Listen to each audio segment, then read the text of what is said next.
Okay बेटा, तो आज की क्लास में हम जो है वो 2024 का IBS अक्खर का जो रिकंडक्ट पेपर हुआ था उसको यहाँ पर उसके पास पेपर को यहाँ पर हम सॉल्व करेंगे। तो पहले हम केमिस्ट्री के पास पेपर को सॉल्व करेंगे, उसके सारे क्वेश्चन जो भी हैं। देन इसके बाद फिर हम इंग्लिश देन लॉजिकल रीजनिंग जो है उसको सॉल्व करेंगे। इसमें बायोलॉजी और फिज़िक्स के भी क्वेश्चन हैं, जाहिर सी बात है, लेकिन वो मेरा सब्जेक्ट नहीं है तो मैं उसको डील नहीं करूँगा। तो पहले तो बायोलॉजी का पोर्शन है इसमें, देन इसके बाद केमिस्ट्री का पोर्शन है जो हम यहाँ पर सॉल्व करेंगे। क्वेश्चन नंबर 49 से स्टार्ट हो रहा है। तो हम देख सकते हैं किस तरह का ये पेपर है, क्योंकि इस साल भी आपको पता है IBS अक्खर ले रही है, तो इसी टाइप के क्वेश्चंस हमारे पास इंक्लूड होंगे, ठीक है, पेपर के अंदर। तो क्वेश्चन 49 से स्टार्ट करते हैं। So which of the following ions is readily hydrated? इनमें से कौन सा आइन जो है वो बहुत तेज़ी के साथ, रीडली मतलब होता है फास्टली, या रीडली का मतलब यहाँ पर होता है क्विकली, इसमें से कौन से आइन जो है वो तेज़ी के साथ क्विकली हाइड्रेट हो जाएंगे, हाइड्रेशन हो जाएगी। तो आपको पता है हाइड्रेशन का ताल्लुक दो चीज़ों से है, मतलब जितने छोटे हमारे पास आइंस होंगे उतने ज़्यादा ईजिली हाइड्रेशन उनके अंदर होगी। तो सबसे स्मॉल आइन हम देख सकते हैं कौन सा है, magnesium +2, sodium plus barium +2, caesium. ये दोनों तो नहीं होंगे, ये दोनों बहुत बड़े आइंस हैं। सोडियम और Na+ और Mg+2 में जो है वो ज़्यादा छोटा आइन कौन सा होता है? Mg+2 का होता है, जो कि न्यूक्लियर चार्ज इसमें ज़्यादा है। दैट्स वाई ए ऑप्शन हमारा करेक्ट हो गया, Mg+2, मैग्नीशियम +2 आइन। क्वेश्चन 50 है, what is the IUPAC name of the compound this? एक कंपाउंड दिया हुआ है, उसका IUPAC नेम आपसे पूछा जा रहा है क्वेश्चन 50 में। तो क्या नाम हो जाएगा उसका? डायरेक्ट हम बता सकते हैं, नंबरिंग कहीं से भी कर लें बराबर है। तो 1 2 फिर ये 3 फिर ये 4 फिर ये 5, ये 2 और 4 पर ब्रांचेस मौजूद हैं। Yes, dimethyl pentane, that's very easy. ये हमारा बी ऑप्शन हो गया, 2,4-डाईमिथाइल पेंटेन। क्वेश्चन 51 है, what is the IUPAC name of the compound this? इस कंपाउंड का IUPAC नेम क्या है? 51 देखें ज़रा, तो इसमें नंबरिंग कहाँ से कर लें? लेफ्ट साइड से कर लें। That's 1 2 3 4 5 6 and 7।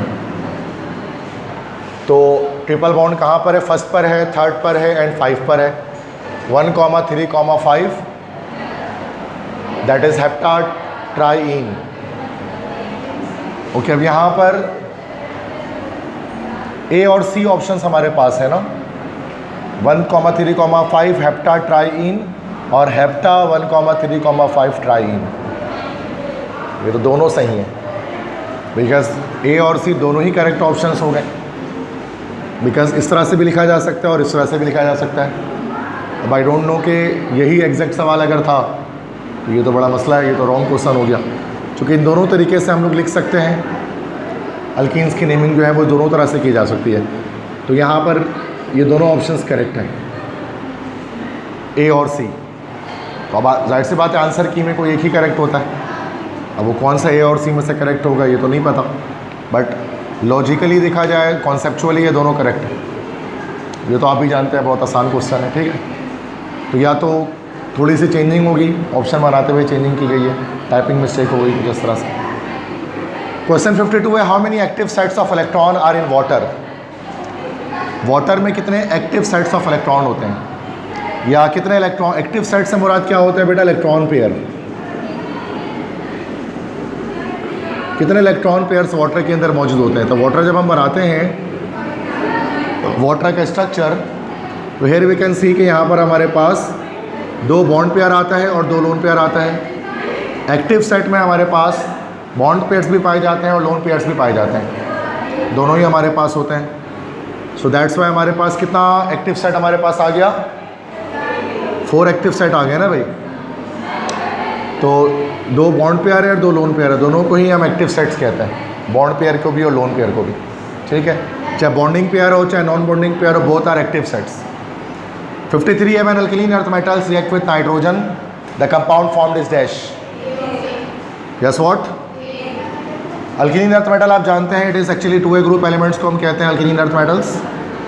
जब ये नाइट्रोजन से रिएक्शन करेंगे तो कौन सा कंपाउंड बनाएंगे? M लिख दिया हमने और N लिख दिया, चूँकि बाइंड्री कंपाउंड्स हैं। नाइट्रोजन की वैलेंसी -3 और अल्कीन अर्थ मेटल की valency +2, when we exchange the valencies then what will happen, M3 N2, ठीक है। तो आपने क्या ए बता रहे थे आप लोग, बिल्कुल सही, ए ऑप्शन करेक्ट है। तो ये ऑथेंटिक मतलब एमडी कैट के एमसीक्यूज़ हैं, दो IBS अक्कर के। तो आप देख सकते हैं केमिस्ट्री का पोर्शन जैसे हम हमेशा बोलते हैं बहुत आसान था, तो ये बहुत ही आसान क्वेश्चन है और कोई भी डिफ़िकल्ट क्वेश्चन आपको इसमें नहीं मिलेगा। अगरचे एमडी कैट वाले कहते हैं कितने % डिफ़िकल्ट डाले, लेकिन IBS अक्कर ने नहीं डाला कोई भी डिफ़िकल्ट, ठीक है। उन्होंने खिलाफ हो गया एक तरह से पैटर्न के PMDC के, ऐसा करना नहीं चाहिए, डिफ़िकल्ट डालना ज़रूरी है ताकि लगे कि एमडी कैट लेवल का टेस्ट हो रही है। तो एक 9 का बच्चा भी जवाब दे देगा इसका, इस तरह के जो क्वेश्चन हैं ईजिली दे देगा, ठीक है। 54 है, the solubility of AgCl decreases by adding dash. AgCl की सॉलेबिलिटी किस चीज़ को ऐड करने से कम हो जाएगी। ये जो क्वेश्चन आया है कॉमन एन इफेक्ट से आ रहा है ना बेटा। अगर आपके पास एक सॉल्यूशन है, अगर आपके पास एक सॉल्यूशन है,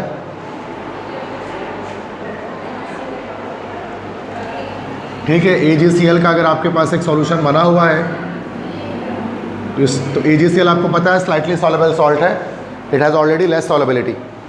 तो जब अगर आप इसके ऊपर अगर आप इसमें डालते हैं क्या, कोई हाईली सॉलेबल सॉल्ट जिसमें एक कॉमन आयन लाजमी होना चाहिए, then what will happen, the solubility of sparingly soluble salt will be highly suppressed as per the rules of common ion effect, ठीक है। तो जब आप NaCl सोडियम क्लोराइड इसमें डालेंगे तो क्या होगा कि AgCl की सॉलेबिलिटी कम से कम होनी शुरू हो जाएगी, ये AgCl लेस सॉलेबल हो जाएगा हमारे पास, ठीक है। तो NaCl हो जाएगा यहाँ पर सी ऑप्शन। ऐसा हाईली सॉलेबल सॉल्ट डाला जाएगा जिसमें एक कॉमन आयन होना चाहिए। बताइए, तो बहुत आसान है, ठीक है, कॉमन एन इफेक्ट का क्वेश्चन है, समझ में आ गई सारी बात। नेक्स्ट आगे बढ़ते हैं। नेक्स्ट क्वेश्चन है क्वेश्चन 55 है, what is the KSP expression of BaCl2। Barium chloride का KSP एक्सप्रेशन हमारे पास क्या होगा। What is the KSP expression of barium chloride. KSP का एक्सप्रेशन बनानी आती है आपको, सॉल्युबिलिटी प्रोडक्ट एक्सप्रेशन। BaCl2 को हम किस तरह से लिखेंगे कि BaCl2 जब हमारे पास होगा और जब ये डिकम्पोज होगा तो क्या बन जाएगा बेटा, Ba+2 और Cl-। तो KSP एक्सप्रेशन क्या आ जाएगी, अच्छा Cl- में 2 भी लगेगा पीछे बैलेंस करने के लिए, तो Ba+2 की कंसनट्रेशन और साथ में Cl- की कंसनट्रेशन का स्क्वायर, ऐसे हो जाएगा। तो क्या ऑप्शन करेक्ट है, बी ऑप्शन करेक्ट हो गया, सही है, क्लियर है। 56 है, repulsion between lone pairs of electron is dash. दो लोन पेयर के बीच रिपल्जन कैसी होती है, ये क्वेश्चन आ रहा है VSEPRT से, valence shell electron pair repulsion theory. सबसे ज़्यादा रिपल्जन किस में होती है, बॉन्ड पेयर्स में कि लोन पेयर्स में। लोन पेयर की रिपल्जन, बिल्कुल सही जवाब दिया आपने, सी ऑप्शन। तो हाई होती है लोन पेयर्स के बीच की रिपल्जन, फिर बॉन्ड पेयर और लोन पेयर के बीच में मॉडरेट होती है, और दो बॉन्ड पेयर्स के बीच में जो है वो लोएस्ट रिपल्जन हमारे पास आती है। इसी की वजह से मॉलिक्यूल्स के शेप डिटरमाइन होते हैं ना, ठीक है। 57 है, which is the correct sequence of electron filling in subshell. Correct sequence बड़ा आसान, 1s2 2s2 2p6 3s2 3p6 4s2 3d10, 3d10 के बाद 4s 4p, उसके बाद यही सही है ना पहला वाला, ए करेक्ट है। बी में देखेंगे तो 1s2 2s2 3s, ये गलत हो गया यहाँ पर, 1s2 2p ये शुरू में गलत हो गया, 1s2 2s2 2p6 3s2 3p6 होना चाहिए, ये गलत हो गया, ठीक है। ये भी काफ़ी आसान था, अगर आप ऑफ वो प्रिंसिपल जानते हैं तो आप इसको कर सकते हैं। 58 है, which of the following is not a redox reaction. इसमें से कौन सा रिडॉक्स रिएक्शन नहीं है जिसमें रिडक्शन ऑक्सीडेशन नहीं हो रही है। कल भी मैंने क्वेश्चन आपको ऐसा कराया था। तो रिडॉक्स रिएक्शन में जिसमें रिडक्शन ऑक्सीडेशन हो, जिसमें वैलेंसीज के अंदर चेंजिंग आए, ठीक है।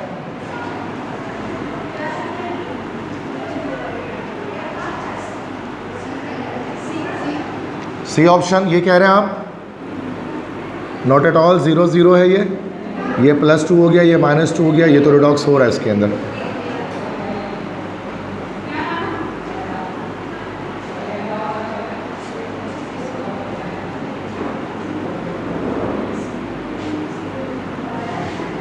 बी तो नहीं है, डी जो है Cu+2, ये Cu 0 हो जा रहा है, डी भी नहीं है।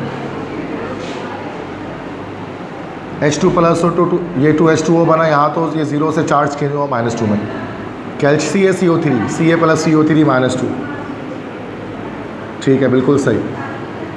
देखिए यहाँ पर कैल्शियम का चार्ज तो +2 से 0 हो रहा है, लेकिन यहाँ जो कार्बोनेट है ये -2 से -2 ही है, तो ये हमारे पास ए ऑप्शन करेक्ट हो गया। रिडॉक्स रिएक्शन ए नहीं है। जब रिडॉक्स में क्या होता है, रिडक्शन ऑक्सीडेशन दोनों साइमल्टेनियस होना चाहिए, because redox reaction is simultaneous reaction, ठीक है। तो अगर ये एक ऑक्सीडेशन कर रहा है तो उसका रिडक्शन करना ज़रूरी है, अगर इसका चार्ज कम हो रहा है तो उसका बढ़ाना ज़रूरी है, तो ये ए ऑप्शन करेक्ट हो गया। 59 है, in Cannizzaro reaction formaldehyde reacts with dash. अब देखो ये जो क्वेश्चन है, जैसे पहले भी मैंने सॉल्व कराया, पिछले जब मैंने IBS अक्कर सॉल्व कराया था, क्वेश्चन 59 जो है ना बेटा, ये वो सवाल है जो ओल्ड बुक से आ गया है, जबकि लास्ट ईयर भी हमारे पास न्यू बुक आ चुकी थी। पिछले साल भी बच्चों ने सेकेंड ग्रेड की न्यू बुक पढ़ी थी, उसके अंदर ये कैनिज़ारो रिएक्शन नहीं था। ये कैनिज़ारो रिएक्शन जो है वो न्यू डाला गया है, ठीक है, मतलब ये ओल्ड बुक से डाला गया है। तो मैं बता देता हूँ, तो ये बिल्कुल ही आउट था, तो ये एक तरह से ये गलत MCQs था, बट जाहिर सी बात है कि अटैम्प्ट तो करना था। तो कैनिज़ारो रिएक्शन में फॉर्मल्डिहाइड रिएक्शन किससे करता है? अब देखो कैनिज़ारो रिएक्शन, कैनिज़ारो एक साइंटिस्ट का नाम था, ये मैंने इसको बताया है NED के, जब मैंने टेस्ट वगैरह की तैयारी कराई थी, NED के अंदर भी इस तरह के सवाल आते थे, तो मैंने उसमें बताया था कि देखो फॉर्मल्डिहाइड अगर आपके पास है, फॉर्मल्डिहाइड SHC⋯OH, जब इसका रिएक्शन अगर आप NaOH से करेंगे सोडियम हाइड्रोक्साइड से, तो दो मॉलिक्यूल फॉर्मल्डिहाइड के सोडियम हाइड्रोक्साइड से रिएक्शन करते हैं बेटा। एक जो है वो क्या करता है, मिथानॉल की फॉर्मेशन कर लेता है, एक हमारे पास रिड्यूस होकर मिथानॉल बना लेता है, और एक ऑक्सीडाइज होकर एक मॉलिक्यूल हमारा जो है वो सोडियम फॉर्मेट की फॉर्मेशन कर लेता है, सोडियम फॉर्मेट। सो दिस, ये जो रिएक्शन यहाँ पर हो रहा है, this reaction is called as Cannizzaro reaction. इसको कैनिज़ारो रिएक्शन कहते हैं। ये ओल्ड बुक में एल्डिहाइड का एक रिएक्शन था, या फॉर्मल्डिहाइड का NaOH से रिएक्शन होता है। तो यहाँ पर ये क्वेश्चन किया जा रहा है कि कैनिज़ारो रिएक्शन जो है वो कब होता है, तो सिंपल इज दैट कि कैनिज़ारो रिएक्शन उस वक्त होता है जब फॉर्मल्डिहाइड का रिएक्शन किससे होता है भाई, NaOH के साथ सोडियम हाइड्रोक्साइड के साथ, तो ये प्रोडक्ट हमारे पास बनता है। मतलब इसमें एक मॉलिक्यूल फॉर्मल्डिहाइड का ऑक्सीडाइज हो जाता है और एक रिड्यूस हो जाता है, बट ये ओल्ड बुक का सवाल था, न्यू बुक में नहीं है ऐसा कुछ, ठीक है, एल्डिहाइड के चैप्टर में। तो ये आउट बिल्कुल क्वेश्चन है 59 का। लेकिन जाहिर सी बात है कि कुछ चीज़ ऐसी आती हैं और कुछ मार्जिन रखना पड़ता है हमें इस तरह के क्वेश्चन का, तो अगर देना नहीं चाहिए, that is injustice to the students, but होता है। 60 है, carboxylic acids react with which of the following to form acyl halide. Carboxylic acid किससे रिएक्शन करके असाइल हैलाइड की फॉर्मेशन करेगा? असाइल हैलाइड तो आपको पता है, कार्बोक्सिलिक एसिड तो आप जानते हैं असाइल हैलाइड क्या होता है, RC⋯OX होता है ना असाइल हैलाइड। तो कब किससे रिएक्शन कर सकता है, SOCl2 से HCl से क्या NaCl से? बताइए, SOCl2 से करेगा ना बेटा, सही कह रहे हैं आप। SOCl2 जिसको हम लोग क्या नाम देते हैं, this is thionyl chloride, this is thionyl chloride. जब भी थायोनिल क्लोराइड से रिएक्शन करेगा कार्बोक्सिलिक एसिड, तो सूरत में असाइल हैलाइड की फॉर्मेशन करेगा। रिएक्शन तो इस अंदाज से हो जाएगा कि ये हमारे पास कार्बोक्सिलिक एसिड है, इसका रिएक्शन होगा SOCl2 से, ये रिएक्शन करके RC⋯OCl बना लेगा, प्लस सल्फर डाइऑक्साइड और HCl यहाँ से as a by product release हो जाएगा। पढ़ा रिएक्शन ही हमने। तो ये थायोनिल क्लोराइड से रिएक्शन होगा। वैसे PCl3 और PCl5 से रिएक्शन करके भी बना सकता है असाइल हैलाइड। असाइल हैलाइड को हम लोग एसिड हैलाइड भी कहते हैं। ये सब चीज़ें हमें पता है, ठीक है। तो मसला सारे समझ में आ गए 60 तक। अब आगे बढ़ाते हैं 61। विच of the following is more acidic? बिल्कुल सही जवाब दिया। हमें पता है कि तमाम हैलोजन एसिड्स के अंदर जो HI होता है वो अपना H+ साइन सबसे ज़्यादा इजीली रिड्यूस, सबसे इजीली लॉस कर सकता है। दैट्स वाई HI हमारा जो है वो मोर एसिडिक है, ज़्यादा एसिडिक होगा, ठीक है, because of its least bond energy है ना, it can loss H+ so easily, that's why. 62 है, what is the general formula of alkyne? अब ये सवाल किसी भी तरह से MD-CAT लेवल का नहीं है, मैं समझता हूँ कि यार ये तो 9-10 के मैट्रिक के बच्चों से पूछा जाता है। अल्कीन का जनरल फार्मूला उनसे पूछेंगे जो डॉक्टर बनने वाले हैं, सिंपल सी बात है। ये तो बहुत बेसिक है। या मैं बहुत ज़्यादा पढ़ा के मुझे आसान लगना शुरू हो गया, मुझे ये नहीं आइडिया होता। मुझे लगता है कि शायद अब मैं इतना पढ़ा चुका हूँ, मुझे लगता है बहुत आसान है, क्या पता ये कुछ बच्चों के लिए मुश्किल हो, आई डोंट नो। ठीक है, आपको भी शायद क्या लगता है आसान सवाल ही है ये? आपको भी तो आसान ही लग रहा है ना, मतलब एज अ टीचर तो मैं नहीं कहूँ तो एज अ स्टूडेंट भी आसान है ये, एक सेकेंड ईयर के बच्चे के लिए जो MD कैट की तैयारी कर रहे हैं। अब वो कितना टफ पढ़ रहे होते हैं अपने कोचिंग में, लेकिन आ क्या आ रहा है, किप्स के आप टेस्ट सॉल्व करें तो वहाँ क्या आ रहा है आप देखें, और यहाँ क्या आ रहा है आप ये देखें, तो फ़ायदा क्या हो रहा है उसका। ठीक है, 63 है Grignard reagent react with carbon dioxide to form so easy carboxylic acid, उसको तो रिएक्शन करने की ज़रूरत भी नहीं है, इतना आसान रिएक्शन है, 2 स्टेप मैकेनिज्म। 64 है Grignard reagent react with dash to form carboxylic acid. हाँ, अब देखो क्या ये बेवकूफ़ी है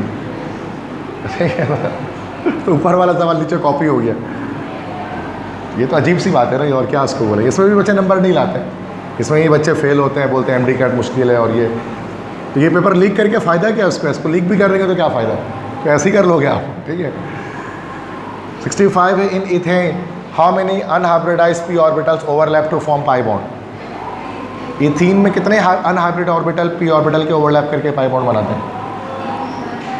एक ही बनाते हैं ना, एक ही जो pz ऑर्बिटल होता है वो अनहाइब्रिडाइज होता है, एक पाई बॉन्ड की फॉर्मेशन करता है। ठीक है,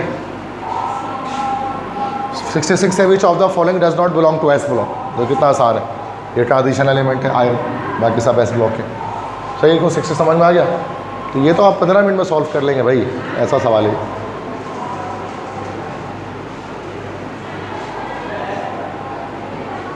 (67) है the number of electrons in orbitals. हाँ ओके, क्या कह रहे हैं, the number of electrons in orbitals is dash.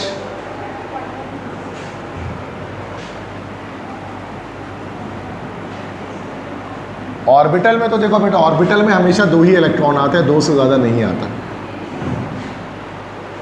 अगर ये पूछते number of electrons in subshell, कि सबशेल में कितने इलेक्ट्रॉन होते हैं, उसका तो आंसर ही नहीं है।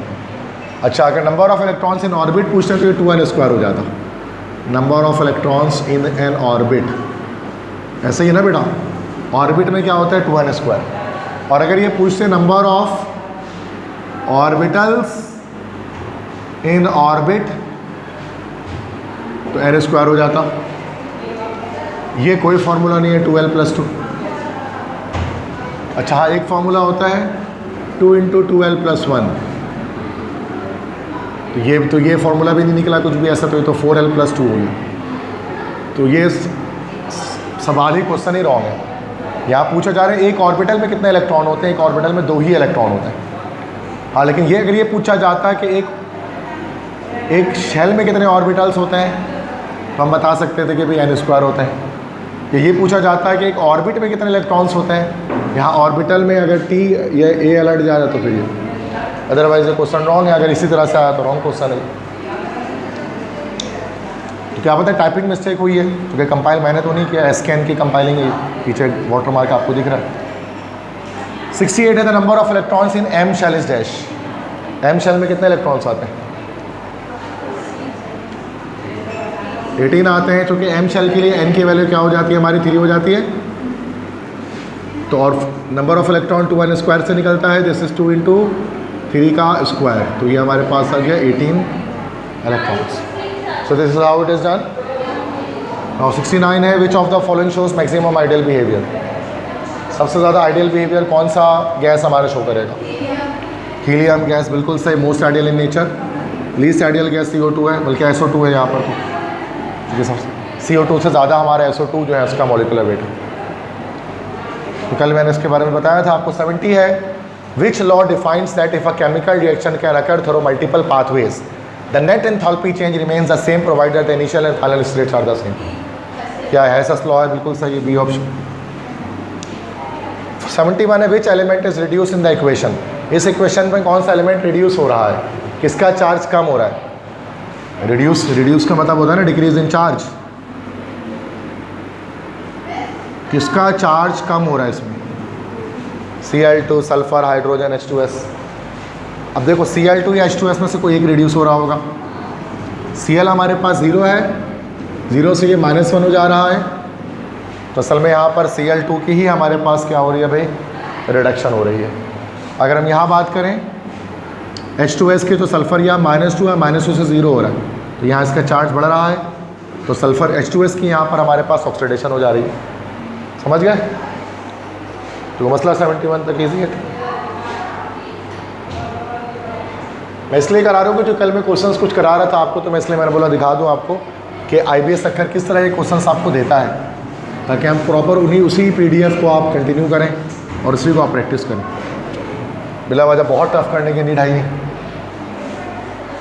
72 है sigma bonds are form by sideways. Side wise कहाँ से, अल्लाह के बंदो क्या कर रहे हो? साइड वाइज से तो पाई बॉन्ड बनता है। साइड वाइज पैरेलल ओवरलैपिंग को कहते हैं। तो क्या होगा? Linear overlapping. पैरेलल और साइड वेज तो एक ही बात हो गया। लेटरल भी वही होता है, साइड वेज। तो जब लीनियर ओवरलैपिंग होता है ना, लीनियर जब एक p ऑर्बिटल दूसरे p ऑर्बिटल से लीनियर ओवरलैप करता है, this is called sigma bond ना भाई। तो सिग्मा बॉन्ड बनता है by linear overlapping. 73 unequal distribution of alkyl group on both side of carbon atom is known as dash. ये आइसोमेरिज्म की एक टाइप है। कौन सी टाइप होती है? Unequal distribution of alkyl group on both side of carbon atom. Yes, बिल्कुल सही कहा, मेटामेरिज्म। और मेटामेरिज्म आपको पता है कौन से कंपाउंड में एग्जिस्ट करता है? जैसे कि ईथर में करता है। अगर हम इस तरह लिखते हैं कि C2H5 OC2H5, या मैं लिखता हूँ CH3 OC3H7, क्या ये दोनों दूसरे के आइसोमर्स हैं? And they are metamers as well, because दोनों साइड पर ऑक्सीजन वैसे ही यहाँ कार्बन नहीं है। अगर हम कीटोन ले लेंगे तो कार्बन के दोनों साइड पर हो जाएगा, तो एटम्स से उनकी अनइक्वल डिस्ट्रीब्यूशन हमारे पास आएगी। ठीक है, ये तो सही बताया आप लोगों ने मेटामेरिज्म, गलत तो बताया नहीं है। मैं तो वीडियो चूँकि बना रहा हूँ, तो जो बच्चे देख रहे हैं उनको मैं थोड़ा सा एक्सप्लेन करूँ, आपको तो नीड नहीं है। तो 74 dehydration of alcohol gives dash. तो बड़ा अजीब सवाल है। हाँ, आंसर तो आ जाएगा, अल्कीन है। ठीक है, बट ये सवाल बड़ा अजीब है, क्योंकि आपको पता है अल्कोहल की डिहाइड्रेशन से दो चीज़ें बनती हैं। अल्कीन भी बनता है, और एक्सेस में अगर होता है तो सूरत में ईथर भी बनता है। तो यहाँ पर तो ईथर आई नहीं एग्जाम्पल में, तो अल्कीन होगी। वो एक्सेस इथेनॉल लेते हैं ना, तो सूरत बनता है। 75 है the bond angle between CC in diamond. Diamond में कार्बन कार्बन का बॉन्ड एंगल कितना होता है? डायमंड का स्ट्रक्चर अगर आप देखेंगे तो डायमंड का स्ट्रक्चर कैसा होता है? टेट्राहेड्रल होता है ना भाई, ऐसे ही होता है ना टेट्राहेड्रल। sp3 हाइब्रिडाइज होता है ना कार्बन, तो बॉन्ड एंगल हमारा क्या हो जाएगा? 9.5 डिग्री हो जाएगा। 0.5 तो है नहीं कहीं लगा हुआ, तो नियरेस्ट ऑप्शन भी लगा देंगे 9. 0.5 होता है नहीं, 0.45 डिग्री होता है वो, हम उसको राउंड ऑफ करके 0.5 कर देते हैं। 76 है in methanol the hybridization of carbon is dash. Methanol में कार्बन की हाइब्रिडाइजेशन क्या है? मिथेनॉल से क्या मुराद हो गया बेटा आपका? CH3OH हो गया ना मुराद। तो अब CH3OH का स्ट्रक्चर बनेगा तो कैसे बनेगा? कार्बन, उसके बाद फिर ये 3 हाइड्रोजन आ गया यहाँ पर, और यहाँ पर OH आ गया। कार्बन की हाइब्रिडाइजेशन क्या है? 4 सिग्मा बॉन्ड बना रहा है, तो सिंपल सी बात है sp3 है। ये ऑप्शन करेक्ट सही है। 77 है which reaction occurs at the cathode. Cathode पे हमेशा कौन सा रिएक्शन होता है?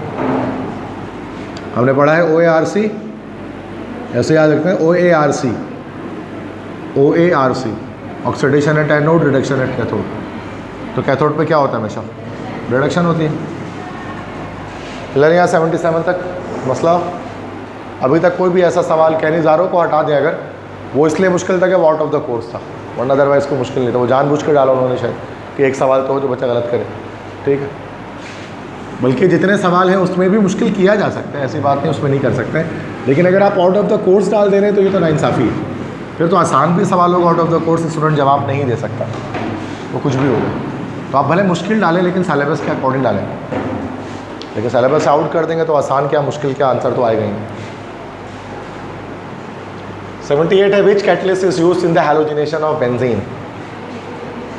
बेंजीन की हैलोजिनेशन में कौन सा कैटलिस्ट यूज़ करते हैं? बताइए। ये यूज़ करते हैं। बहुत क्या कर रहे हो अल्लाह के बंदे, क्या हो गया? इतना आसान सवाल है ये हमने बेंजीन लिया, इसकी हैलोजिनेशन कर दी, X2 से रिएक्शन कराया, तो ये हमारे पास हेलो बेंजीन बन जाता है। ये हेलो बेंजीन बन जाएगा और साथ में हैलोजन एसिड रिलीज हो जाएगा। यही होता है ना हैलोजिनेशन। अब इसमें आपको पता है कि हमेशा हम क्या यूज़ करते हैं, कोई लेविस एसिड यूज़ कर सकते हैं। अब लेविस एसिड के अंदर हम लोग क्या क्या यूज़ कर सकते हैं, AlX3 भी यूज़ कर सकते हैं, FeX3 भी यूज़ कर सकते हैं, सिर्फ आयरन भी यूज़ कर सकते हैं एज अ कैटलिस्ट। अब यहाँ दो ऑप्शन आ गई, तो मैं देख रहा हूँ ना कि Fe और FeCl3 भी है, ये दोनों ही इस्तेमाल किए जा सकते हैं एज अ, क्योंकि सारे ही लेविस एसिड हैं, इलेक्ट्रॉन पेयर एक्सेप्टर्स हैं।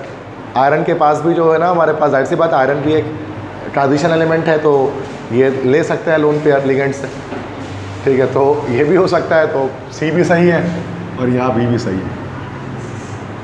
इसका मुश्किल MCQs नहीं कहती है, तो ब्लेंडर्स है ना जो टेस्ट में, अगर ये इस तरह से आ रहे हैं तो अब क्या करेंगे आप, FeCl3 लगा लें और क्या करेंगे, Fe को छोड़ दें, बट दोनों करेक्ट है। तो शायद टाइपिंग करते हुए भी गलतियाँ हो जाती हैं, क्योंकि इसका पेपर लीक नहीं हुआ, सबसे बड़ा मसला ये। चंद पेपर लीक हुए थे, कुछ पेपर्स लीक हुए थे, चंद पेजेस लीक हुए थे, तो वो तो ऑथेंटिक है, लेकिन बाकी जो लीक नहीं हुए थे तो उनमें फिर वही है कि मसाइल हैं थोड़े से। 79 है, the electrophile in the nitration of benzene is dash. Benzene के नाइट्रेशन में इलेक्ट्रोफाइल क्या होता है बताइए,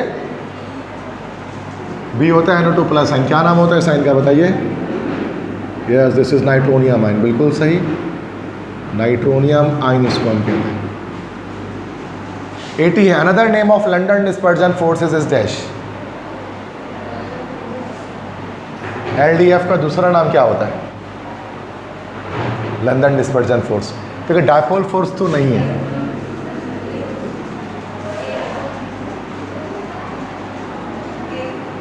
आइन डायपोल फोर्स भी नहीं है, चूँकि आइंस नहीं आते इसके अंदर, वो अलग चीज़ होती है। हाँ ये सही कह रहा है, मैं बाकी जो रॉन्ग वाले कट करूँ।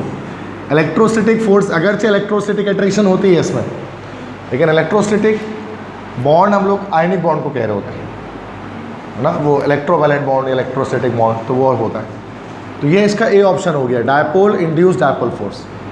चूँकि इसमें जो आपके पास जो डायपोल बनता है वो इंड्यूस्ड डायपोल होता है, जिसमें for a small amount of time क्या होता है कि चार्ज की फॉर्मेशन होती है, तो इंड्यूस्ड डायपोल होता है ना। तो डायपोल इंड्यूस्ड डायपोल या इंस्टेंटेनियस डायपोल जिसको हम कहते हैं फॉर्म होता है, पता नहीं है सबको। तो लंडन डिस्पर्जन फोर्स को हम लोग डायपोल इंड्यूस्ड डायपोल फोर्स भी कह सकते हैं, क्लियर है। 81 है, the IUPAC name of picric acid, that's so easy, C option 2,4,6 dimethyl phenol, that's explosive. 82 है, which has the same unit as work.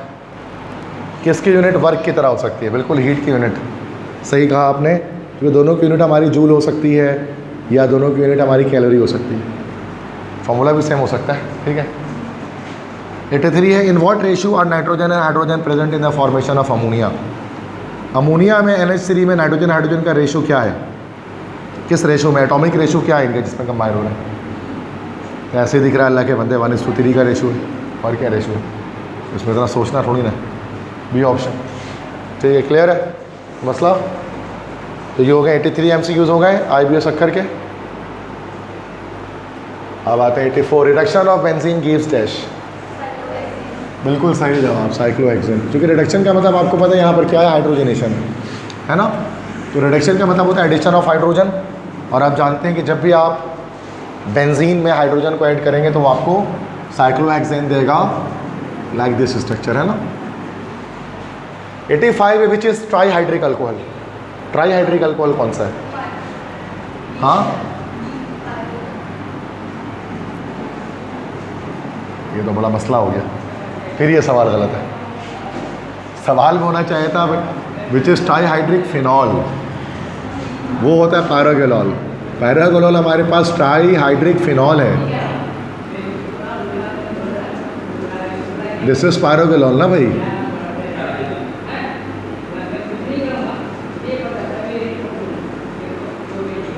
This is पैरागोलॉल, ठीक है। और यहाँ पर ट्राईहाइड्रिक अल्कोहल कहा जा रहा है, तो इसका आंसर हमारे पास क्या होता, ग्लिसरॉल होता ना भाई,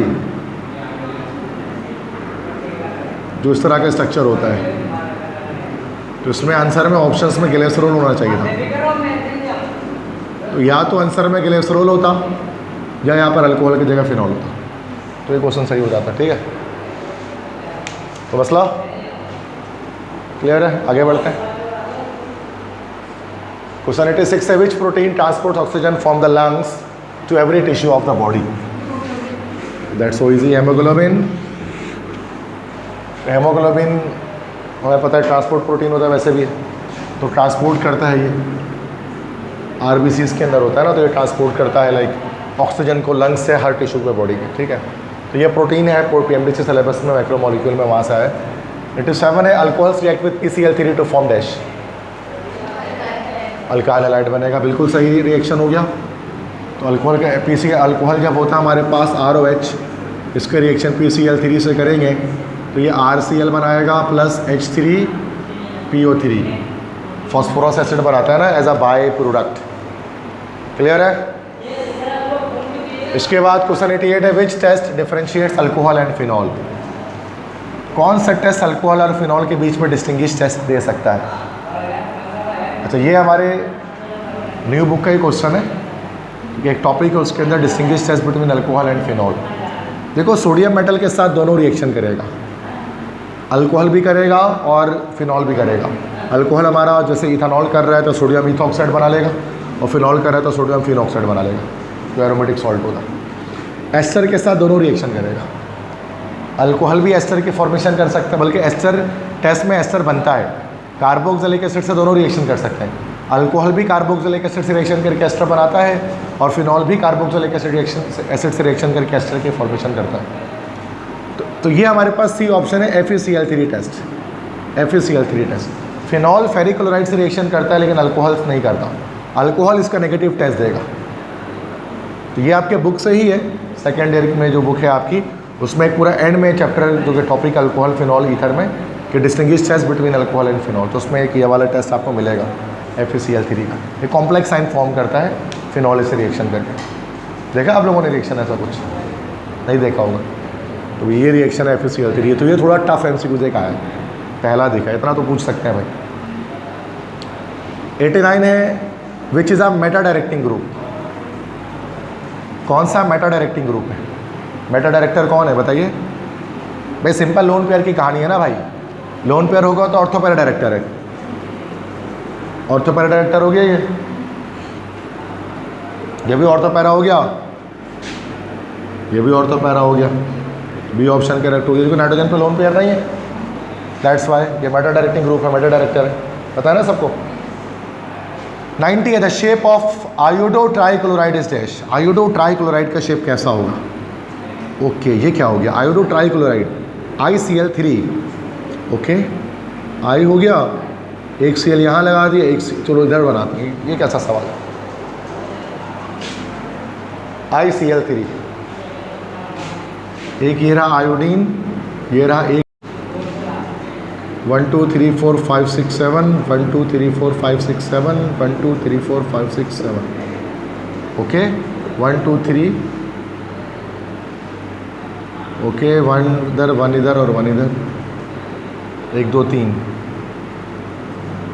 4 5 6 7, ओके, 3 बॉन्ड पेयर आ गया और 2 लोन पेयर आ गया। अब बेटा याद रखना है कि ऐसा कोई स्ट्रक्चर हमने पढ़ा नहीं है, ऐसा कोई स्ट्रक्चर नहीं है उसमें 3 बॉन्ड और 2 लोन पेयर होंगे। तो अब ये कॉमन सेंस लगाना है, कॉमन सेंस अब लगाएंगे ना बेटा। ट्रायगोनल प्लेनर तो हो नहीं सकता, क्योंकि ट्रायगोनल प्लेनर में क्या होता है हमारे पास 3 बॉन्ड पेयर होता है बस, ऐसा ही है। पिरामिडल हो नहीं सकता क्योंकि 2 बॉन्ड पेयर होता है, और एलिमिनेशन मेथड फॉलो करें, एलिमिनेशन मेथड, ठीक है, एलिमिनेशन करेंगे। लीनियर हो नहीं सकता क्योंकि लीनियर में क्या हमारे पास होता है, तो आंसर क्या हो गया उसका? Bi pyramidal.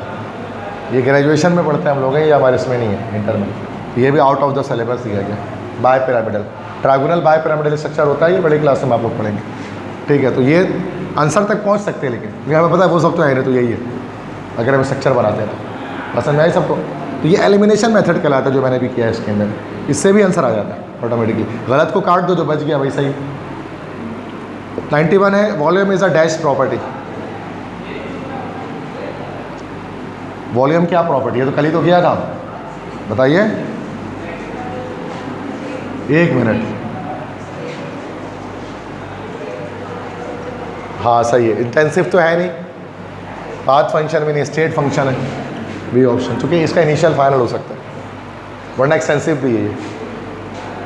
हो गया समझ में आ गया 91 तक। अब आता है 92। The total number of moles present in 2.8 gram of ethylene molecule is dash. ये न्यूमेरिकल आ गया, बिना कैलकुलेटर के सॉल्व करेंगे, चूँकि आपको पता है कि एमडी कैट है। तो इथाइलिन से मुराद क्या हो गया आपका? इथाइलिन से मुराद इथीन हो गया बेटा, और इथीन से मुराद C2H4 हो गया आपका, और ये क्या 24 और 4 28, 28 divide by 2.8, sorry 2.8 divide by 28 कितना आ जाएगा? डायरेक्ट बता दें, 0.1 आ जाएगा। अगर दोनों 28 होता तो 1 आंसर आता, ऊपर पॉइंट आ गया तो 0.1 हो गया। ठीक, ऐसे भी देख सकते हैं कि पॉइंट हटाया या 0 लगाया, ये 1 हो गया, ये 10 हो गया, 1/10 1 हो गया। ऐसे शॉर्टकट बता रहा था मैं आपको, ये ऑप्शन। ठीक है, तो न्यूमेरिकल आते भी है तो इस तरह एकदम बेसिक, तो इसमें जैपनीज़ चाइनीज़ फ्रेंच रूल लगाने की ज़रूरत नहीं है कि भाई जैपनीज़ मेथड सीख रहे हैं बच्चे बैठ के मल्टीप्लाई। अभी भाई इसको क्या ज़रूरत है कि 4-5 के बच्चे भी बिना कैलकुलेटर को सॉल्व कर लेगा। ये ऐसे मैथमेटिक्स आती है एमडी कैट में, ऐसी नहीं आती कि आपको अलग से बिल्कुल ट्रिक सीखनी पड़े। मतलब बिला वजह के टाइम वेस्टेज है मुझे लगता है, जो कि आता ही नहीं है ऐसा कुछ। अगला सवाल भी देखें। 93 9.8 gram of sulphuric acid has been dissolved in excess of water to ionise it completely, how many number of H+ ions will it yield? 9.8 gram sulphuric acid को पानी में डिसॉल्व किया गया, पूरी तरह से आयोनाइज हो गया। बताएं कितने H+ आयन को यील्ड करेगा? हमसे पहले तो मोल्स चेक करेंगे। देखो 9.8 ग्राम देखो सल्फ्यूरिक एसिड जो है ना, इसकी ट्रिक क्या है इसको सॉल्व करने की, कि जब ये 2 H+ आयन में ब्रेक होगा और एक सल्फेट आयन में ब्रेक होगा, ऐसा ही है। तो 9.8 ग्राम का मतलब हो गया हमारे पास 0.1 मोल हो गया, 0.1 मोल हो गया ना बेटा। 0.1 मोल का मतलब हमारे पास हो गया 6.02 एक्सपोनेंट 22 हो गया हमारे पास में। इतने मॉलिक्यूल्स हैं सल्फ्यूरिक एसिड के। इसका डबल क्या करेंगे? ये H+ आयन प्रोड्यूस करेंगे, क्योंकि एक मॉलिक्यूल 2 कर रहा है तो ये उसका डबल हो जाएगा। अब इसका डबल क्या हो जाएगा? 1.204 एक्सपोनेंट 23 हो जाएगा इसका डबल। इतने आइंस प्रोड्यूस करेगा, ए ऑप्शन। तो पहले क्या किया, फिर से देखो ज़रा, 9.8 ग्राम था, तो मैंने अब बहुत तरह से सॉल्व कर सकते हैं इस सवाल को, मैं सबसे शॉर्ट तरीका अपना रहा हूँ। फिर 9.8 ग्राम का मतलब हो गया 0.1 मोल, क्योंकि एक मोल होता है 98 ग्राम। 0.1 मोल का मतलब हो गया 6.02 एक्सपोनेंट 22। ये बहुत बेसिक कन्वर्जन है जो मैं आती है। अब एक मॉलिक्यूल कर रहे हैं, 2 प्रोड्यूस कर रहा है, तो इतना इसका डबल करेगा। इसका डबल क्या होगा? 1.204 एक्सपोनेंट, एक वो बढ़ा देंगे, क्योंकि 12.04 होगा ना, तो पॉइंट को पीछे लाएंगे तो 23 हो जाएगी। सही है, ये सबसे शॉर्टेस्ट है, वरना सॉल्व करने पाएंगे तो आधा पेज भर के तो हो ही जाएगा। पूरा न्यूमेरिकल सॉल्व करेंगे, फिर ये डेटा बनाएंगे, सोल्यूशन बनाएंगे, ज़रूरत नहीं इतना करने की, हो जाएगा। एक लिख लेंगे। 94 है, the boiling point of water in kelvin scale is dash. Kelvin में कितनी होती है? 100 रहती है ना वैसे तो, सेंटीग्रेड में प्लस कितना कर दो उसमें 273, तो क्या हो जाएगा? 373 केल्विन हो जाएगा, सिंपल। 95 है, 1 atomic mass unit is equal to, एक AMU किसके बराबर होता है? तो किलोग्राम और ग्राम में देखो 1.66 तो सीख ठीक है उन्होंने कहा है, लेकिन यहाँ जो एक्सपोनेंट्स है उसमें चेंजिंग है। तो किलोग्राम में माइनस कितना 27 kg के हिसाब से था, ठीक है। तो यहाँ पर एक्सपोनेंट्स चेंज आ रहे हैं, तो उसकी वजह से क्या होगा, हम ए ऑप्शन ही लगाएंगे, mass of 1 atom of hydrogen. अगर चाहे वो 1.0008 AMU के बराबर होता है, बट ओके, सही है। 96 से the average distance covered by the gas molecule between excessive collisions is known as dash. ये KMT में पढ़ा होगा आपने, काइनेटिक मॉलिक्यूलर थ्योरी में, मीन फ्री पाथ कहता है ना, बी ऑप्शन। क्वेश्चन 97 है, the gas law in which the pressure is kept constant is known as dash. Charles law में प्रेशर कांस्टेंट होता है, आइसोबैरिक प्रोसेस। ठीक है, 97 हो गया। इसके बाद 98 देखते हैं, the pressure 14.7 PSI is equal to dash. 14.7 PSI किसके बराबर होता है? बोलें 1 पास्कल के बराबर होता है। गलत जवाब। 1 ATM के बराबर होला के बंदे, पास्कल में बराबर होता है 101.325 पास्कल। न्यूटन मीटर भी यही है, तो 101.325 न्यूटन मीटर। टोर में किसके बराबर होता है? 760 टोर। ATM हुआ ना 1, पास्कल 1 कैसे हो गया? 99 है। The magnetic quantum number of 4f orbital will be dash. f orbital के लिए मैग्नेटिक क्वांटम नंबर क्या होता है? -3, -2, -1, 0, +1, +2, ये सारे होते हैं। पढ़ा है ना मैग्नेटिक क्वांटम नंबर? तो क्या हो जाएगा हमारे इसमें? डी ऑप्शन हो जाएगा। डी करेक्ट हो गया ना भाई? तो ये तो मसला हो गया, सही है ना भाई? अच्छा, इसमें आई थिंक ये सारे क्वेश्चन तो नहीं आए इसके अंदर, 54 तो नहीं हुए होंगे इसके अंदर, कम है इसके अंदर, माइट भी पॉसिबल। पूरे हुए क्या 54? नहीं हुए ना? तो मैंने जो इससे प्रीवियस वीडियो लेक्चर अपलोड किया उसमें मैंने सारा डाला, इसमें कम है शायद इस PDF। अगर गिने अब टोटल नहीं कर रहा मैं, कहाँ से ऐसे देखो 99 है ना, 99 से माइनस कर दो कितना, पता नहीं, देखते 99 से आप माइनस करें 49 को कितना हो जाएगा?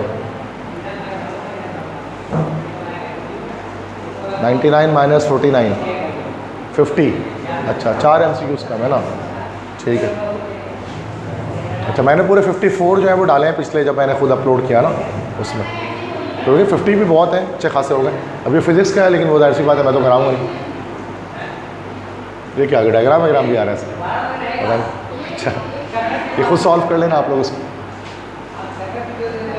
होंगे आसानी, मतलब चूँकि अब मुझे मैं कराऊंगा तो मैं तो पढ़ाते ही नहीं हूँ, से मुझे मुश्किल ही लगेगा, सिंपल सी बात है। नेक्स्ट है choose the correct set of preposition, English है ये, ठीक है। Choose the correct set of preposition to complete the given sentence. Since she believe dash her abilities she didn't ask, ask के बाद भी डैश एक आना चाहिए, डैश नहीं है। कौन से दो प्रेपोजिशन आएंगे? She didn't, since she believed in her, believe बिल्कुल सही, बिलीव के साथ इन आता है और आस्क के साथ फॉर आता है, तो यहाँ पे भी डैश होना चाहिए, आस्क फॉर एनी हेल्प, सही, good. 118 choose the sentence with the correct use of comparative degree of adjective. My bed is bigger than my desk, बिल्कुल सही, सी ऑप्शन, क्योंकि मोर बिग तो हो नहीं सकता, THE के अंदर नहीं होगा यहाँ पर, मोर बिगर तो पॉसिबल ही नहीं, दोनों कंपैरेटिव कैसे आ सकते। नेक्स्ट है choose the word closest in meaning to the underline phrase in the sentence. The fireman took several hours to put out the fire. Put out, put out का क्या, बुझाना ना, तो इसके लिए एक्सटिंग्विश का वर्ड यूज़ कर सकते हैं, एक्सटिंग्विश। एक्सटिंग्विश का मतलब ये होता है बुझाना, आग को बुझाना, ठीक है। 120 punctuate the following sentence correctly. There was heavy fog in the morning, the services at the airport were closed. तो उसको इन चारों में से किस तरह से पंक्चुएट किया जा सकता है?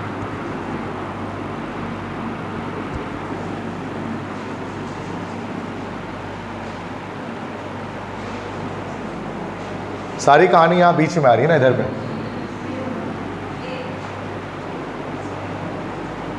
ए होगा गलत जवाब, बी होगा, क्या हो गया, that's the use of semicolon. Semicolon क्यों यूज़ करते हैं? ये जो किस तरह से हमारे पास सिंबल होता है, दिस इज कॉल्ड सेमीकॉलन, बताया तो है आप लोगों को। सेमीकॉलन क्यों यूज़ किया जाता है? सेमीकॉलन यूज़ करते हैं टू अवॉइड अ कंजंक्शन। अगर आप कंजंक्शन को हटाते हैं, कॉमा के साथ कंजंक्शन को, तो सेमीकॉलन यूज़ करते हैं। There was heavy fog in the morning so the services at the airport were closed. तो कॉमा के साथ यहाँ पर इसके साथ सो लगेगा, तो कॉमा और सो को हटा के सेमीकॉलन लगा दीजिए। तो जब भी दो सेंटेंस को ज्वाइन किया जाता है सेमीकॉलन से, इसके मतलब there is an omission of a conjunction there ना। तो यही का इस्तेमाल है, सेमीकॉलन का एक ही इस्तेमाल है इंग्लिश के अंदर, और तो कोई इस्तेमाल है ही नहीं इसका। तो सेमीकॉलन लगेगा ना इसके अंदर, तो कॉमा नहीं लगेगा। ये तो आसान है MCQ सब पंक्चुएशन का।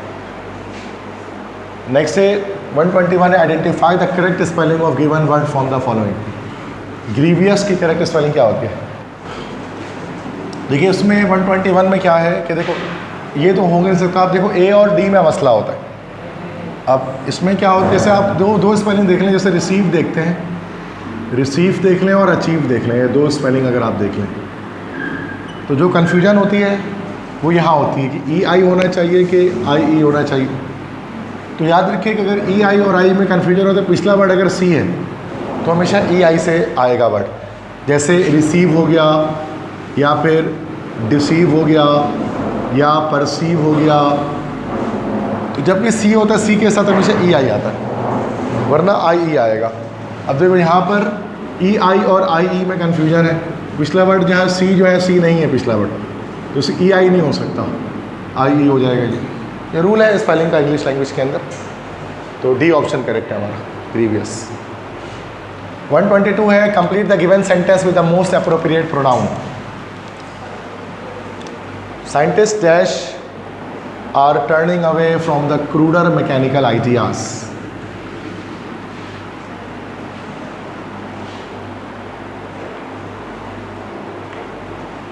हाँ जी,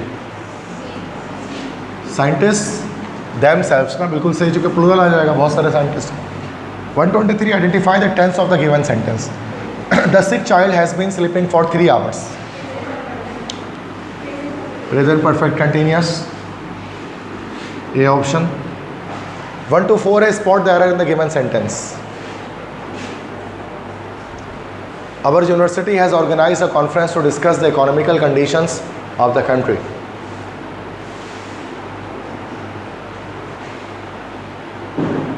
हाँ जी,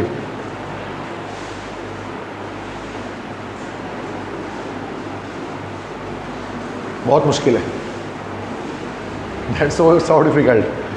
बता सकते हैं आप?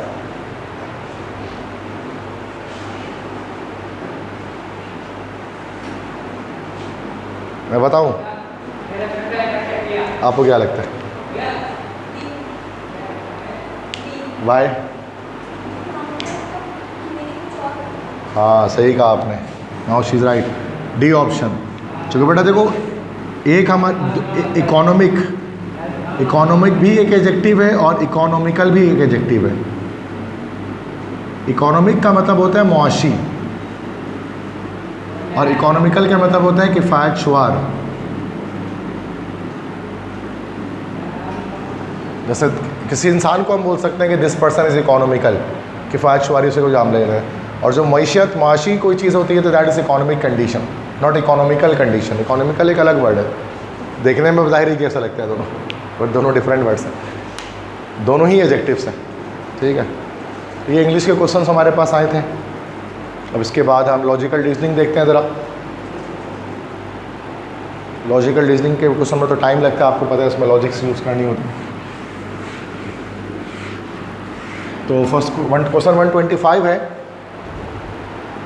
3 persons X, Y and Z wore pants of blue, khaki and grey colors, not necessarily in this order, and shirts of white, blue and pink colors, not necessarily in this order. No one wore pants and shirts of same color. और फिर ये अलग अलग दिखा रहे हैं। What were the colors of pants and shirts worn by X? इसमें कह रहे 3 अशखास हैं X, Y और Z जिसने पैंट पहना ब्लू, खाकी और ग्रे कलर का। ऑर्डर ये नहीं है, ऑर्डर ये हो गया तो सवाल आसान हो जाता है। मतलब 3 ही पैंट है तो इस कलर के हैं जो तीनों में पहने हुए हैं, और शर्ट्स जो पहना हुआ है वाइट, ब्लू और पिंक कलर का, ये भी ऑर्डर में नहीं है। नो वन वोर pants and shirts of same colour, pant और शर्ट के सेम कलर किसी का नहीं है। ठीक है, तो अब इसमें हम लोग क्या करते हैं कि हम इस तरह से एक चार्ट की फॉर्मेशन कर देते हैं कि एक्स वाई जेड हमने लिख दिया, एक तरफ शर्ट लिख दिया, एक तरफ पैंट लिख दिया। तो कह रहे हैं कि अब ये 4 स्टेटमेंट देने, 5 स्टेटमेंट देने ताकि आप आंसर तक पहुंच पाएँ।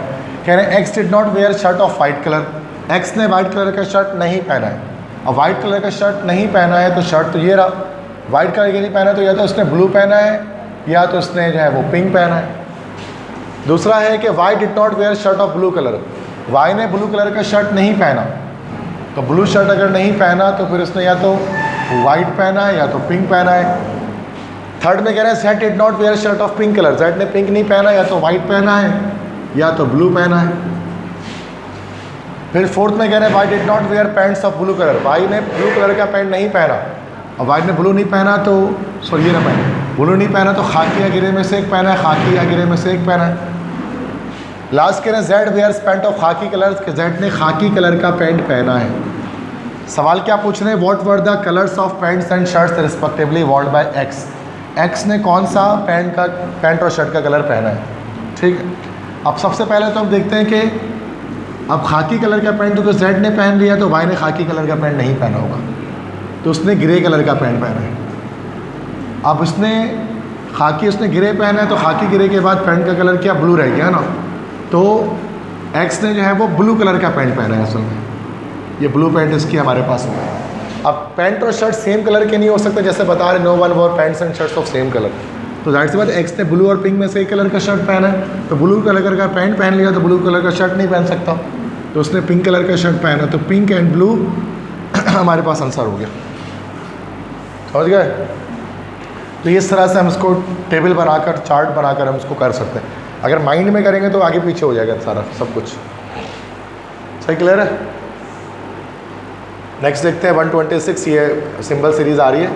Look carefully the sequence of simple, find the pattern, select correct option. देखो सीरीज चल रही है 1 2 3, चौथी सीरीज में कौन से सिंबल्स आने चाहिए?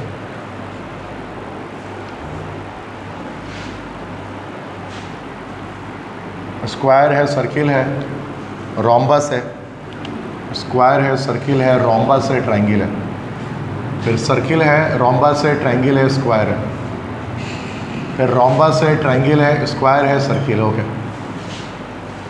ये एक पीछे चला गया, स्क्वायर आ गया, फिर एक और पीछे चला गया, सर्किल के बाद स्क्वायर के बाद सर्किल आ गया, फिर अगला क्या आ जाएगा?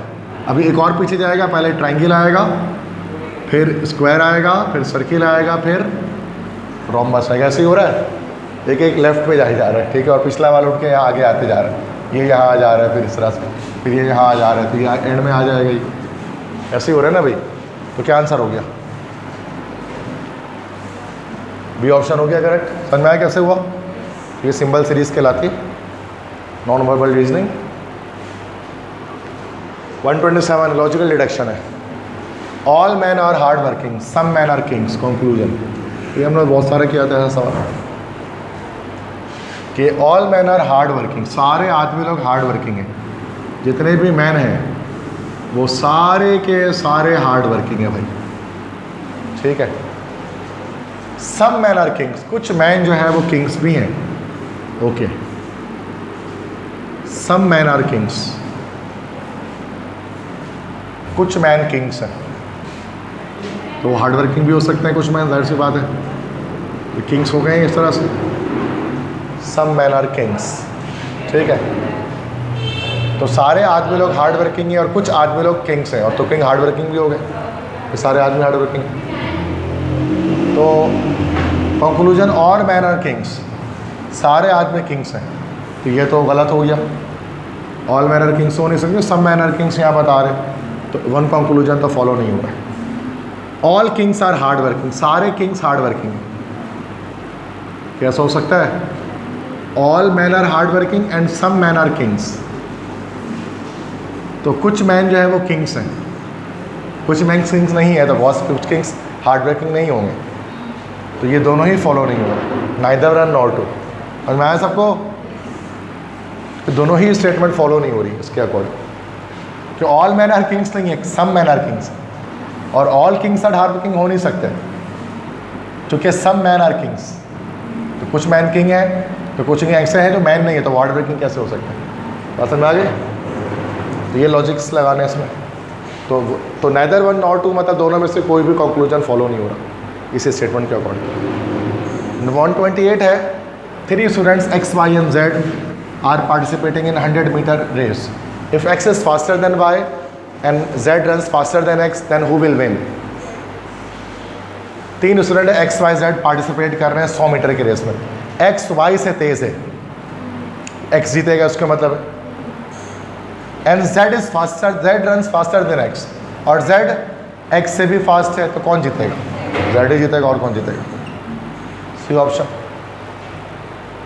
अच्छा नो सॉरी, अच्छा हाँ से Z जीतेगा, X विंस तो पॉसिबल ही नहीं, Z runs faster than X हो गया, ठीक है, क्लियर है, बहुत आसान हो गया। तो 129 है।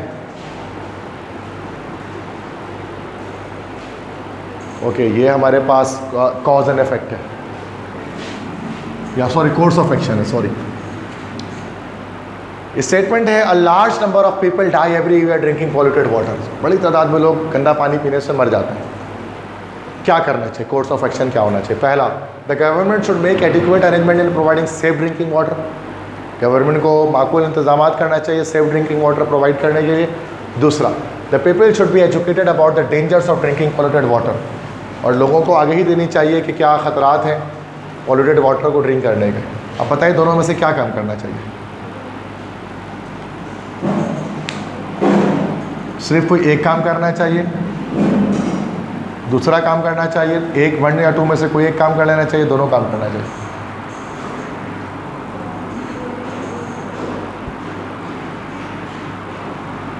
हाँ जी, अगर आप गवर्नमेंट में होते तो आप क्या करते दोनों में से? कौन सा कोर्स ऑफ एक्शन फॉलो होता बताइए?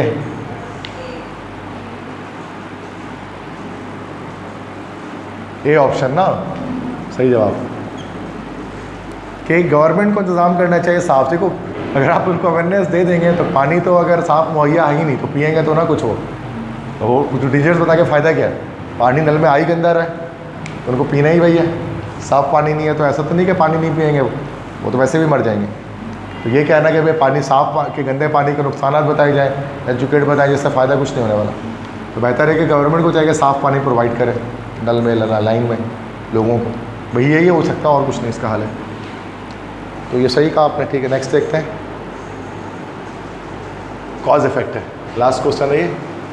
The majority of people in the locality belong to low income group, कि एक मेजोरिटी में जो लोग हैं ना, एक लोकेलिटी इलाका है जहाँ मेजोरिटी में लोग कम इनकम वाले ग्रुप से ताल्लुक़ रखते हैं, उनकी कमाई उनकी इनकम बहुत कम है।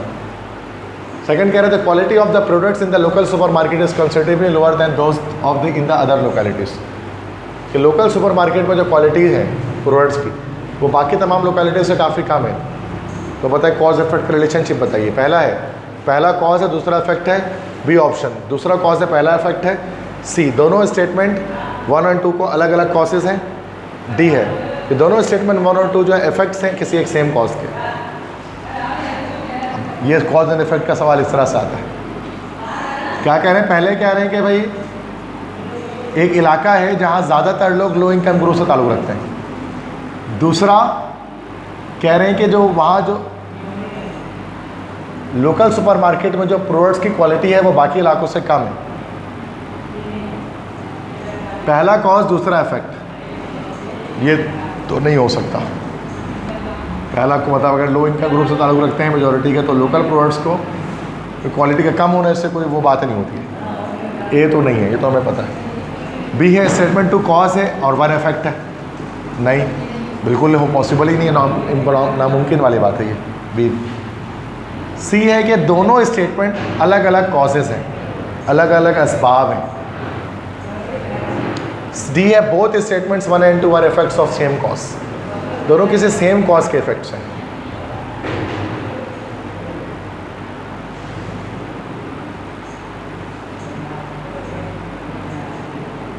क्या हो सकता है?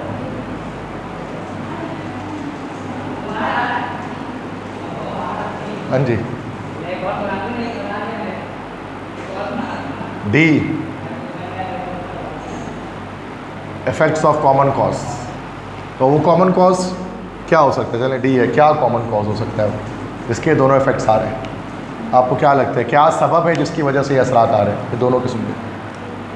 कि वहाँ लोगों की इनकम भी कम है इलाके में, और जो लोकल सुपरमार्केट में जो प्रोडक्ट्स हैं उनकी क्वालिटी भी कम है बाकी तमाम लोकेलिटी से। इसका कॉमन कॉज क्या हो सकते हैं इन दोनों में जिसका ये इफेक्ट है? What will be the common cause of this effect? Yes, तो रूरल एरिया है, मतलब देही इलाका है, जिसकी वजह से लो इनकम ग्रुप है और क्वालिटीज़ कम है प्रोडक्ट की। लोकेलिटी वाइज कोई इशू मतलब आ रहा, आप ये कह रहे हैं लोकेलिटी ऐसी है तो जिसकी वजह से ये दोनों चीज़ें आ रही हैं। चलें सही है, मान लेते हैं उसको डी ऑप्शन, तो सी ऑप्शन रॉन्ग हो गया इस तरह से। ये आपके लॉजिक्स हैं जिसमें आप यूज़ कर रहे होते हैं, तो थोड़ा दिमाग लगाना पड़ता है इसमें, कोई घर से पढ़ के नहीं जा सकते आप, ये हर बार नया सवाल जिस तरह से आए। तो ये IBS अखर के सारे पेपर्स हैं जो हमने सॉल्व के समझ में आ गए सारे, क्लियर? ठीक है, तो आपने देखा ये काफ़ी आसान क्वेश्चन हैं, नॉट वेरी डिफ़िकल्ट। तो अगर आपके 180 मार्क्स के अगर आपका MD गेट का टेस्ट हो रहा है 5 अक्टूबर को, तो आप इसमें 160 प्लस ईजिली आप गेट कर सकते हैं। जो मैं अभी तो मेरे 3 सब्जेक्ट हैं, लाइक इंग्लिश है, केमिस्ट्री है, लॉजिकल रीजनिंग है, मैं देख रहा हूँ मुझे फिजिक्स बायो का नहीं आइडिया, वो आप कह रहे हैं कि सर बायो भी आसान लग रही है। दैट्स इट, मतलब सारे ही आसान है। 160 प्लस आराम से आ सकते हैं अगर आप थोड़े ठंडे दिमाग से पेपर करें, प्रॉपर तैयारी करके जाएँ, बेसिक्स को अपने स्ट्रॉन्ग करके जाएँ। सबसे बड़ी बात है बेसिक्स को स्ट्रॉन्ग करके जाएँ तो आप 160 प्लस आराम से ला सकते हैं, इसमें कोई इशू नहीं है। और बहुत टिपिकल MCQ सॉल्व करने की कोई ज़रूरत नहीं है, ना उसको आना है। अगर आया भी वो तो 4 से 5 10 MCQs आएंगे तो भी आपके पास 170 MCQs होंगे जो आप कर पाएंगे आराम से। लेकिन अगर आप मुश्किल करने के चक्कर में आप बेसिक आप भूल गए तो 50 से 60 MCQs आप गलत करके आएंगे आराम से मिनिमम। यही हर साल होता है कराची के तालिब इल्मों के साथ या सिंध के स्टूडेंट्स के साथ। तो मैं देख रहा हूँ MD कैट के एज अ स्पेशलिस्ट टीचर के तौर पे, तो जाहिर सी बात है कि काफ़ी सारे बच्चे फॉलो करते हैं यूट्यूब के अंदर MD कैट के लिए। तो जो मैं देखता हूँ कि सबसे बड़ा कॉमन कॉज यही है बच्चों के नंबर नहीं आने का, कि वो टीचर्स ही उनको कभी कभार मिसगाइड कर देते हैं, बहुत सारी टफ़ चीज़ें पढ़ा कर या बहुत सारी चीज़ों से डरा कर कि नामुमकिन है इस टेस्ट को देना और फिर मुश्किल है और ये वो, तो बच्चों का मोटिवेशन वैसे ही डाउन हो जाता है इस चक्कर में। तो मोटिवेटेड रहना है, तो इंशाल्लाह आप इसको कंप्लीट कर लेंगे। सही है भाई, क्लियर है।